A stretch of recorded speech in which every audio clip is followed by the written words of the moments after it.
খুলনা টাইগার্সের জয়ের জন্য শেষ ওভারে প্রয়োজন ছিল 25 রান।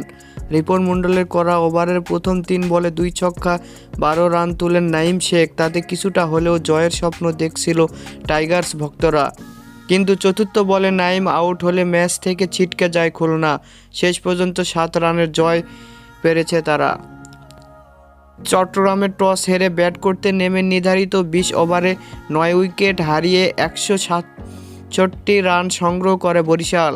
দলের হয়ে সর্বোচ্চ 50 রান এসেছে মাহমুদুল্লাহর ব্যাট থেকে। জবাব খেলতে নেমে 20 ওভারে 6 উইকেট হারিয়ে 160 রানের বেশি করতে পারেনি খুলনা।